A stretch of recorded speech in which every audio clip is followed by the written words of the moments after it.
ನಮಸ್ತೆ. ಇವತ್ತು ನಾನು ಈ ವಿಡಿಯೋದ ಮುಖಾಂತರ ತಮಗೆ ಬಿ ಎಂ ಶ್ರೀಕಂಠಯ್ಯನವರು ಇಂಗ್ಲೀಷ್ನಿಂದ ಕನ್ನಡಕ್ಕೆ ಅನುವಾದ ಮಾಡಿರುವ ಒಂದು ಕವಿತೆಯನ್ನು ತಮಗೆ ವಾಚಿಸಿ ವಿವರಿಸುವ ಕೆಲಸವನ್ನು ಮಾಡ್ತಾಯಿದ್ದೇನೆ. ಆ ಕವಿತೆಯ ಹೆಸರು ಮುದಿಯ ರಾಮಗೌಡ. ಈ ಕವಿತೆ ಬಿ ಎಂ ಶ್ರೀಕಂಠಯ್ಯನವರ ಇಂಗ್ಲೀಷ್ ಗೀತಗಳು ಕವನ ಸಂಕಲನದಲ್ಲಿ ಇದೆ. ಇಂಗ್ಲೀಷ್ ಗೀತಗಳು ಕವಿತಾ ಸಂಕಲನದ ಬಗ್ಗೆ ತಿಳ್ಕೊಳ್ಳೋದಕ್ಕಿಂತ ಮೊದಲು ಈ ಕವಿತೆಯನ್ನು ಬರೆದ ಬಿ ಎಂ ಶ್ರೀಕಂಠಯ್ಯನವರ ಬಗ್ಗೆ ನಾವು ಸ್ವಲ್ಪ ತಿಳ್ಕೊಂಡು ಆನಂತರ ನಾನು ಈ ಕವಿತೆಯ ಬಗ್ಗೆ ಬರ್ತೇನೆ. ಬಿ ಎಂ ಶ್ರೀಕಂಠಯ್ಯನವರನ್ನು ನಾವು ಕನ್ನಡದ ಕಣ್ವ ಋಷಿ, ಆಚಾರ್ಯ ಪುರುಷ ಅಂತೆಲ್ಲ ಕರಿತೀವಿ. ಯಾಕೆ ಬಿ ಎಂ ಶ್ರೀಕಂಠಯ್ಯನವರನ್ನು ಕನ್ನಡದ ಕಣ್ವ ಅಂತ ಕರೀಬೇಕು?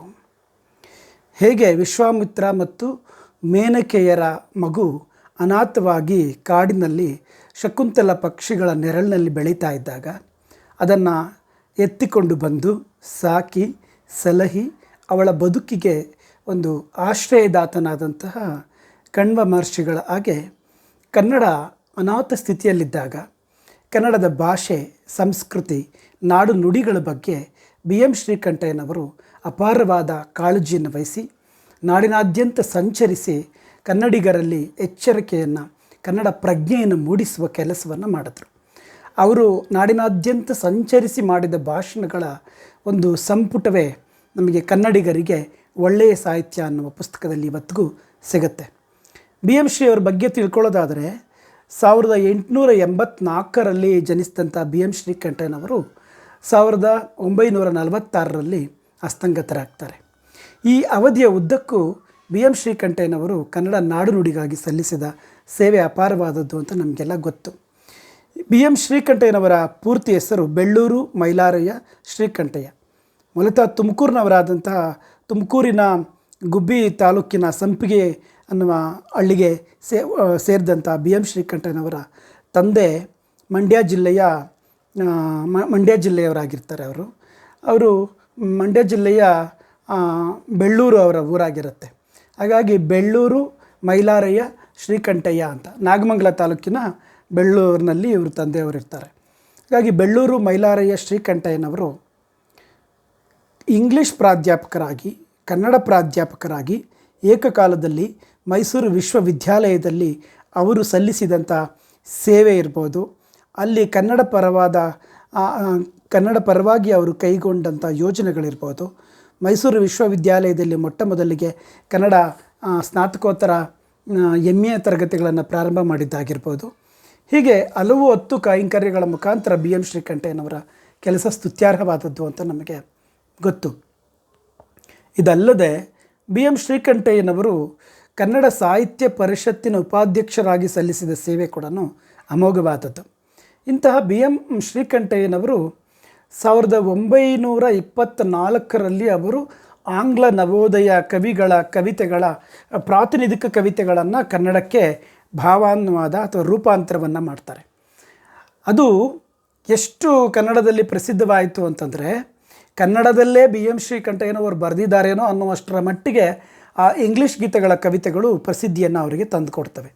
ಅದರಲ್ಲೂ ರಾಬರ್ಟ್ಸ್ ನ್ಯೂಮನ್ ಅವರು ಇಂಗ್ಲೀಷ್ನಲ್ಲಿ ಬರೆದಂತಹ ಲೀಡ್ ಕೈಂಡ್ಲಿ ಲೈಟ್ ಅನ್ನುವ ಕವಿತೆಯನ್ನು ಅವರು ಕರುಣಾಳು ಬಾ ಬೆಳಕೆ ಮುಸುಕಿದೀ ಮಬ್ಬಿನಲ್ಲಿ ಕೈ ಹಿಡಿದು ನಡೆಸೆನ್ನಾನು ಅನ್ನುವ ಕವಿತೆ ಆಗಿರ್ಬೋದು. ಆ ಥರದ ಹಲವಾರು ಕವಿತೆಗಳು ಅವರಿಗೆ ಬಹಳ ಪ್ರಸಿದ್ಧಿಯನ್ನು ತಂದುಕೊಟ್ಟಿದ್ದು. ಈ ಬರೀ ಪ್ರಸಿದ್ಧಿಯ ಕಾರಣಕ್ಕೆ ಮಾತ್ರ ಇಂಗ್ಲೀಷ್ ಗೀತೆಗಳು ಇವತ್ತು ನಾವು ಸ್ಮರಿಸಬೇಕಾಗಿಲ್ಲ. ಕನ್ನಡ ನವೋದಯದ ಬಾಗಿಲು ತೆರೆಸಿದ ಕೃತಿ ಅಥವಾ ಕನ್ನಡ ನವೋದಯದ ಅರುಣೋದಯ ಕಾಲಘಟ್ಟ ಅಂತ ಕರಿತೀವಿ. ಅಷ್ಟರ ಮಟ್ಟಿಗೆ ಆಂಗ್ಲ ನವೋದಯ ಕಾವ್ಯವನ್ನು ಕನ್ನಡ ಕವಿಗಳಿಗೆ ಪರಿಚಯಿಸುವ ಕೆಲಸವನ್ನು ಸಶಕ್ತವಾಗಿ ಈ ಇಂಗ್ಲೀಷ್ ಗೀತೆಗಳು ಮಾಡ್ತವೆ. ಆದ್ದರಿಂದ ಈ ಕನ್ನಡದ ಆಚಾರ್ಯ ಪುರುಷ ಕನ್ನಡ ನವೋದಯದ ಒಂಥರದ ಮುಂಗೋಳಿಯ ರೀತಿಯಲ್ಲಿ ಕೆಲಸವನ್ನು ಆ ಇಂಗ್ಲೀಷ್ ಗೀತೆಗಳು ಮಾಡಿದ್ದನ್ನು ಕೂಡ ನಾವು ನೆನಪಿಸ್ಕೋಬೋದು. ಇದಲ್ಲದೆ ಬಿ ಎಂ ಶ್ರೀಕಂಠಯ್ಯನವರು ಹೊಂಗನಸುಗಳು ಅನ್ನುವ ಸ್ವತಂತ್ರ ಕಾವ್ಯ ಸಂಕಲನವನ್ನು ತಂದಿದ್ದಾರೆ.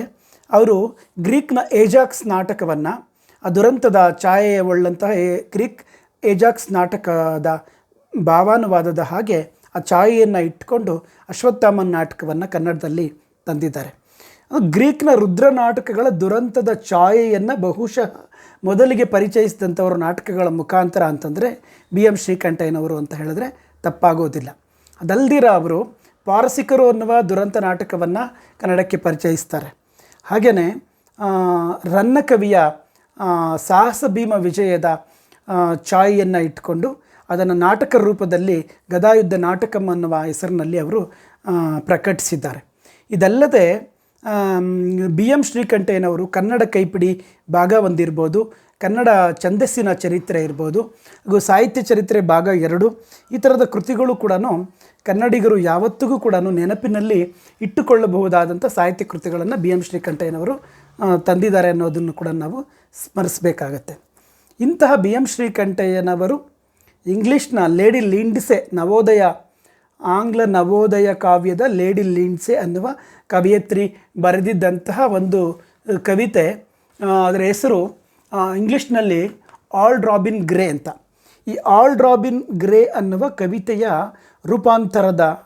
ರೂಪಾಂತರವನ್ನು BM ಶ್ರೀಕಂಠಯ್ಯನವರು ಮುದಿಯ ರಾಮಗೌಡ ಅನ್ನುವ ಹೆಸರಿನಲ್ಲಿ ಕನ್ನಡಕ್ಕೆ ತಂದಿದ್ದಾರೆ. ಇದೊಂದು ಕಥನ ಕವಿತೆ.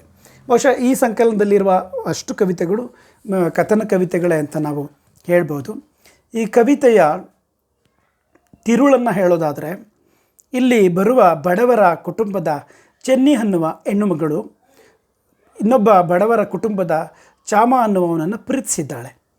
ಆದರೆ ಅವರ ಪ್ರೀತಿ ಫಲಿಸದೇ ಹೋದ ದುರಂತವನ್ನು ಮತ್ತು ತನ್ನ ಪ್ರಿಯಕರನನ್ನು ಸೇರಿಕೊಳ್ಳದೇ ಹೋದ ದುರಂತವನ್ನು ಕೂಡ ಈ ಕವಿತೆ ಹೇಳುತ್ತೆ. ಆ ಕಾಲದಲ್ಲಿ ತಾನು ಪ್ರೀತಿಸಿದ ಹುಡುಗಿಯನ್ನು ಚೆನ್ನಿಯನ್ನು ಮದುವೆಯಾಗುವುದಕ್ಕೆ ತಾನು ವಧುದಕ್ಷಿಣೆ ಕೊಡುವುದಕ್ಕೆ ದುಡ್ಡಿಲ್ಲದೆ ಇರುವಂಥ ಚಾಮ ಅವನು ಅದನ್ನು ಸಂಪಾದಿಸಿ ತರುವುದಕ್ಕೆ ಅಂತ ಹೇಳಿ ಹಡಗಿನಲ್ಲಿ ಕೆಲಸವನ್ನು ಮಾಡಿ ಹಣ ಸಂಪಾದನೆ ಮಾಡೋಕ್ಕೆ ಹೋಗ್ತಾನೆ. ಅವನು ವಾಪಸ್ ಬರುವಷ್ಟರಲ್ಲಿ ಚೆನ್ನಿಗೆ ಆ ಊರಿನ ಮುದಿಯನಾದ ರಾಮಗೌಡನ ಜೊತೆಗೆ ಮದುವೆಯಾಗಿರುತ್ತೆ. ಅವನು ವಾಪಸ್ಸು ಬರುವಷ್ಟರಲ್ಲಿ ಮದುವೆಯಾದಂತಹ ಚೆನ್ನಿ ವಾಪಸ್ಸು ಬಂದ ನಂತರ ಅವನನ್ನು ಕೂಡಿಕೊಳ್ಳಲಾಗದೆ ಇವನ ಜೊತೆ ಸಂಸಾರವನ್ನು ಮಾಡುವುದಕ್ಕೆ ಆಗದೆ ತೊಳಲಾಡುವ ಒಂದು ಮಾನಸಿಕ ತೊಳಲಾಟದ ಸ್ಥಿತಿಯನ್ನು BM ಶ್ರೀಕಂಠಯ್ಯನವರು ಕನ್ನಡದ ಮನಸ್ಥಿತಿಗೆ ಅಥವಾ ಕನ್ನಡ ಭಾಷೆಯ ಜಾಯಮಾನ ಮತ್ತು ಕನ್ನಡದ ಹೆಣ್ಣು ಮಗಳೊಬ್ಬಳ ಸಾಮಾಜಿಕ ಕೌಟುಂಬಿಕ ಒಂದು ಮೌಲ್ಯಗಳ ತೊಳಲಾಟಕ್ಕೆ ಅನುಗುಣವಾಗಿ ರೂಪಾಂತರಿಸಿರೋದನ್ನು ನಾವು ಈ ಕವಿತೆಯಲ್ಲಿ ನೋಡ್ಬೋದು. ಇಲ್ಲಿ ಮೊದಲಿಗೆ ನಾನು ಈ ವಿಡಿಯೋದಲ್ಲಿ ಈ ಕವಿತೆಯ ವಾಚನವನ್ನು ಮಾಡಿ ಆನಂತರ ವಿವರಿಸುವ ಕೆಲಸವನ್ನು ಮಾಡ್ತೇನೆ. ಮೊದಲಿಗೆ ಈ ಕವಿತೆಯನ್ನು ನಾನು ತಮಗಾಗಿ ವಾಚಿಸ್ತೇನೆ, ಆನಂತರ ಅದರ ಪುಟ್ಟ ವಿವರಣೆಯನ್ನು ಈ ವಿಡಿಯೋದಲ್ಲಿ ಕೊಡುವ ಪ್ರಯತ್ನವನ್ನು ನಾನು ಮಾಡ್ತೇನೆ. ಮೊದಲನೆಯ ಭಾಗ. ಕುರಿಗಳೆಲ್ಲ ರೊಪ್ಪದಲ್ಲಿ, ದನಗಳೆಲ್ಲ ತೊಟ್ಟಿಯಲ್ಲಿ. ಕುರಿಗಳೆಲ್ಲ ರೊಪ್ಪದಲ್ಲಿ, ದನಗಳೆಲ್ಲ ತೊಟ್ಟಿಯಲ್ಲಿ. ಜನಗಳೆಲ್ಲ ಹಟ್ಟಿಯಲ್ಲಿ, ಬಳಲಿ ಕೆಡೆದರು ತೆಪ್ಪಗೆ. ಗಂಡ ಗೊರಕೆ ಹೊಯ್ಯುತಿಹನು, ನಿದ್ದೆ ಕವಿದು ಮಗ್ಗುಲಲ್ಲಿ. ನನಗೋ ಹೊಟ್ಟೆಯ ದುಃಖವೆಲ್ಲ ಕಣ್ಣ ಹನಿಯಲ್ಲಿ ಸುರಿಯುವುದು. ನನಗೋ ಹೊಟ್ಟೆಯ ದುಃಖವೆಲ್ಲ ಕಣ್ಣ ಹನಿಯಲ್ಲಿ ಸುರಿಯುವುದು. ಚಿಕ್ಕ ಹರೆಯದ ಚಾಮನೊಲಿದು ಮದುವೆಗೆನ್ನ ಬಯಸುತ್ತಿದ್ದ. ಚಿಕ್ಕ ಹರೆಯದ ಚಾಮನೊಲಿದು ಮದುವೆಗೆನ್ನನು ಬಯಸುತ್ತಿದ್ದ. ಮಾತನೆತ್ತಲು ರೊಕ್ಕವಿಲ್ಲದೆ ನಾಚಿ ಸುಮ್ಮನೆ ಇರುವನು. ಮಾತನೆತ್ತಲು ನಾಚಿ ಸುಮ್ಮನೆ ಇರುವನು, ರೊಕ್ಕವಿಲ್ಲದೆ ನಾಚಿ ಸುಮ್ಮನೆ ಇರುವನು. ದುಡ್ಡು ಕಾಸನ್ನು ಕೂಡಿ ಹಾಕಲು ಹೋಗಿ ಹಡಗ ಸೇರಿಕೊಂಡ. ದುಡ್ಡು ಕಾಸನ್ನು ನನ್ನ ಸಲುವೇ ಕೂಡಿ ಹಾಕಲು ಹೋಗಿ ಹಡಗನು ಸೇರಿಕೊಂಡ. ಅವನು ಹೋಗಿ ನೆಟ್ಟಗೆಲ್ಲ ವಾರ 2 ಕಳೆಯಲಿಲ್ಲ. ಅವನು ಹೋಗಿ ನೆಟ್ಟಗೆಲ್ಲ 2 ವಾರ ಕಳೆಯಲಿಲ್ಲ. ಅಪ್ಪ ಕೈಯನ್ನು ಮುರಿದುಕೊಂಡ ಕಳ್ಳರೊಯ್ದರು ದನವನು. ಅಪ್ಪ ಕೈಯನ್ನು ಮುರಿದುಕೊಂಡ ಕಳ್ಳರೊಯ್ದರು ದನವನು. ಅವ್ವನರಳುತ್ತ ಬಿದ್ದುಕೊಂಡಳು, ಚಾಮ ಎತ್ತಲೋ ಕಡಲಲ್ಲಿದ್ದನು. ಇತ್ತ ಮುದಿಯ ರಾಮಗೌಡ ನನ್ನ ಬಯಸಿ ಬಂದನು.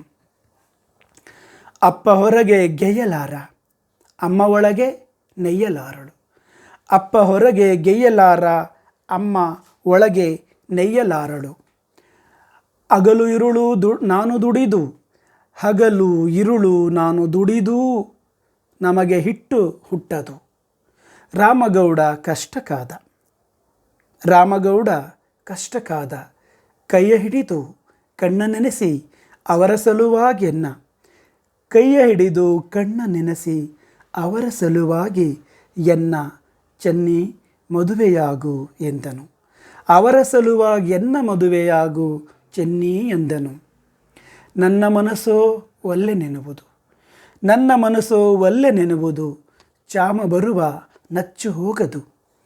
ಎಲ್ಲಿ ಬರುವನು, ಎಲ್ಲಿ ಬರುವನು, ಗಾಳಿ ಬಡಿದು ಗಾಳಿ ಬಡಿದು ಹಡಗು ಪುಡಿ ಪುಡಿಯಾಯಿತು.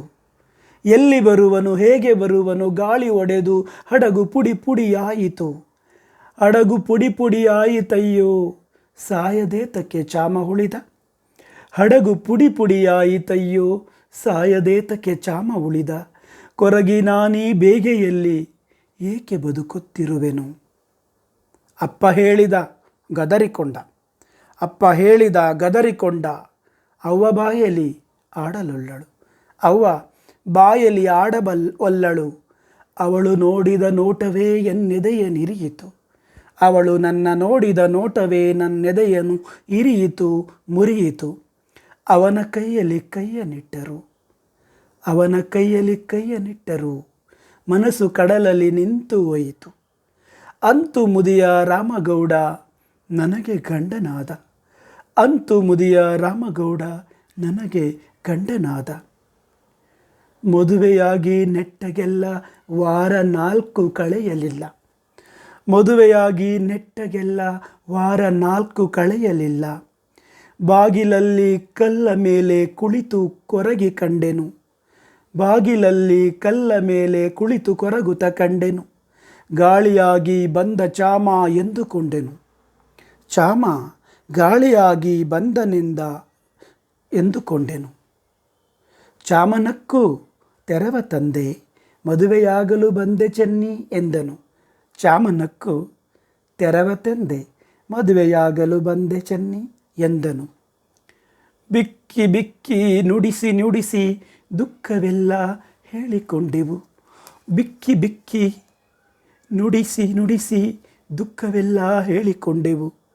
ಒಂದು ಮುತ್ತ ಸೆಳೆದುಕೊಂಡೆವು, ಒಂದು ಮುತ್ತ ಸೆಳೆದುಕೊಂಡೆವು, ಅಟ್ಟಿ ಬಿಟ್ಟೆನು ಆಗಲೇ. ಸಾಯವಲ್ಲೆನೆ ನಾನು ಪಾಪಿ, ಸಾಯವಲ್ಲೆನೆ ನಾನು ಪಾಪಿ.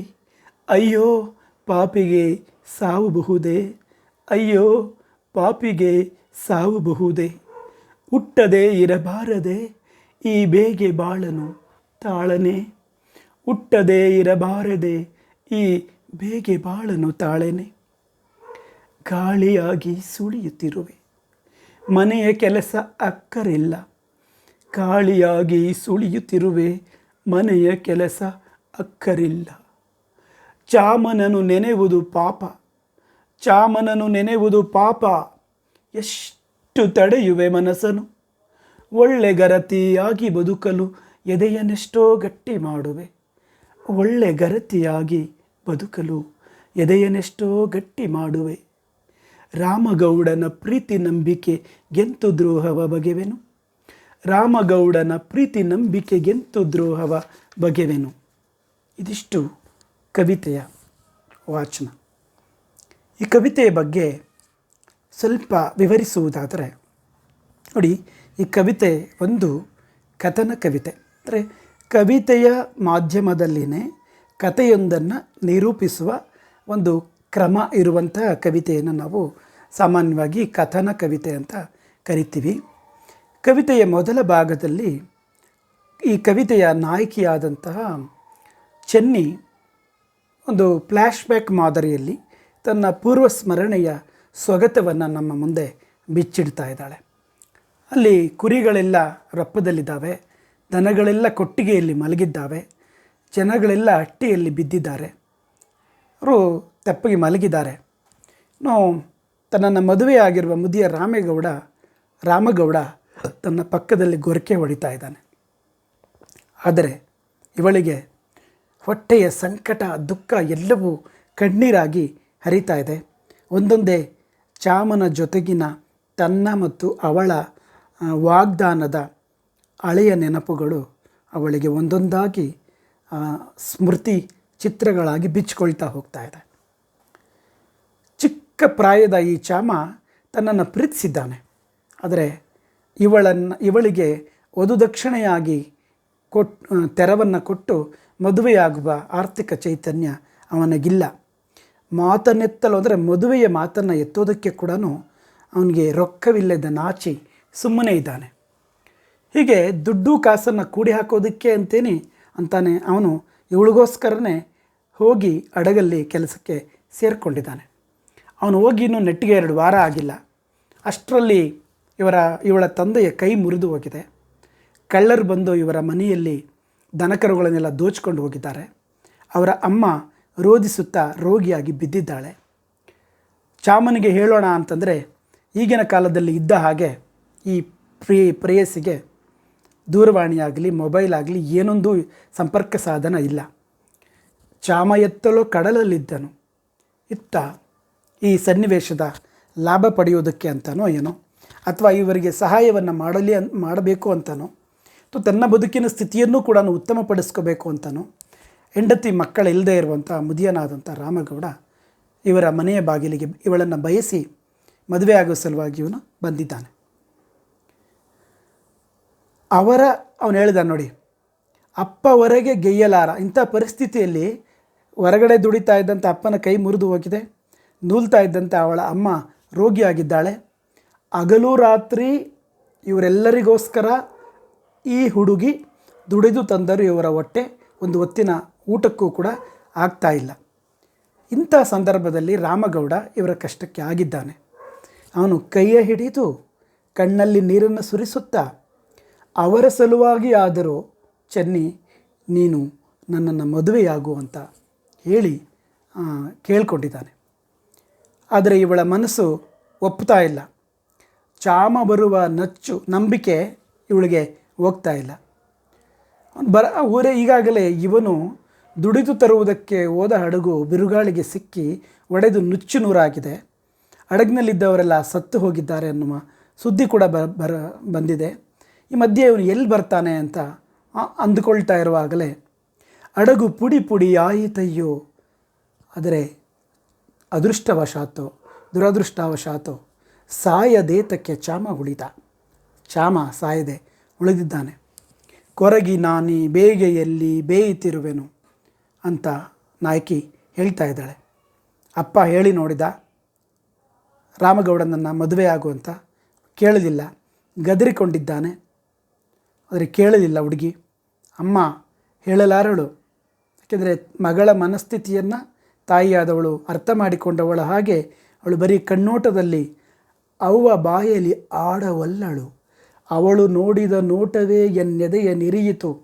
ಅವಳ ನೋಟವನ್ನು ಎದುರಿಸಲಾಗದ ಅವಳ ದೈನ್ಯತೆಯನ್ನು ಅರ್ಥ ಮಾಡಿಕೊಂಡೋ ಏನೋ. ಇವಳು ಮನಸ್ಸಿಲ್ಲದ ಮನಸ್ಸಿನಿಂದ ಮದುವೆಗೆ ಒಪ್ಪಿಗೆಯನ್ನು ಕೊಟ್ಟಿದ್ದಾಳೆ. ಅವನ ಕೈಯಲ್ಲಿ ಕೈಯನ್ನಿಟ್ಟರು. ಮನಸ್ಸು ಕಡದಲ್ಲಿ ನಿಂತೇ ಹೋಯಿತು. ಅವನ ಮುದಿಯ ರಾಮಗೌಡನ ಕೈಯಲ್ಲಿ ಇವಳ ಕೈಯನ್ನು ಇಟ್ಟು ದಾಂಪತ್ಯವನ್ನು ಬೆಸೆಸಿದರು. ಮನಸ್ಸು ಮಾತ್ರ ಕಡಲಿನಲ್ಲಿರುವ ಚಾಮನ ಜೊತೆ ನಿಂತು ಹೋಗಿದೆ, ತೇಲಿ ಹೋಗಿದೆ. ಅಂತೂ ಮುದಿಯ ರಾಮಗೌಡನ ಹೆಂಡತಿಯಾದವಳು. ಮದುವೆಯಾಗಿ ಇನ್ನೂ ನೆಟ್ಟಿಗೆ 4 ವಾರ ಆಗಿಲ್ಲ. ಬಾಗಿಲ ಮುಂದೆ ಜಗಲಿಯಲ್ಲಿ ಕೊರಗುತ್ತಾ ಕೂತಿದ್ದಾಳೆ. ಇದ್ದಕ್ಕಿದ್ದ ಹಾಗೆ ಚಾಮ ಪ್ರತ್ಯಕ್ಷ ಆಗಿದ್ದಾನೆ. ಅವನು ಸತ್ತು ಹೋಗಿದ್ದಾನೆ ಅಂದುಕೊಂಡಿದ್ದಂಥ ಚಾಮ ಮತ್ತೆ ಬಂದದ್ದನ್ನು ನೋಡಿ ಇವಳಿಗೆ ಎಲ್ಲೋ ಚಾಮನ ಭೂತ ಬಂದಿರಬಹುದು, ದೆವ್ವ ಬಂದಿರಬಹುದು ಅಂತ ಅನ್ನಿಸಿದೆ. ಆದರೆ ಬಂದದ್ದು ಚಾಮನ ಭೂತವಲ್ಲ, ನಿಜವಾದ ಅವನ ಶರೀರ, ಅವನ ಪ್ರಾಣ ಸಮೇತವಾದ ಚಾಮ ಬಂದಿದ್ದಾನೆ. ಚಾಮನಕ್ಕೂ ತೆರವ ತಂದೆ ಮದುವೆಯಾಗಲು ಬಂದೆ ಚೆನ್ನಿ ಅಂತ ಇದ್ದಾನೆ. ನಗುನಗುತ್ತಾ ನಿನ್ನನ್ನು ಮದುವೆಯಾಗುವ ಸಲುವಾಗಿಯೇ ಸಮುದ್ರಕ್ಕೆ ಹೋಗಿ ಹಡಗಿನಲ್ಲಿ ಕೆಲಸ ಮಾಡಿ ನಾನು ತೆರವನ್ನು ತಂದಿದ್ದೇನೆ, ಮದುವೆಯಾಗೋಣ ಅಂತ ಹೇಳ್ತಾ ಇದ್ದಾನೆ. ಆದರೆ ಇವಳ ಪರಿಸ್ಥಿತಿ ಹೇಗಿದೆ ಅಂದರೆ ಬಿಕ್ಕಿ ಬಿಕ್ಕಿ ನುಡಿಸಿ ನುಡಿಸಿ ದುಃಖವೆಲ್ಲ ಹೇಳಿಕೊಂಡೆವು. ನಾನೀಗ ಬೇರೆಯವರ ಸತಿ, ಬೇರೆಯವರ ಹೆಂಡತಿ, ಪರಪುರುಷನ ಪತ್ನಿಯನ್ನು ನೀನು ಬಯಸುವ ಹಾಗೆ ಇಲ್ಲ ಅನ್ನುವ ರೀತಿಯಲ್ಲಿ ಪರಸ್ಪರ ದುಃಖವನ್ನು ತೋಡಿಕೊಂಡಿದ್ದಾರೆ.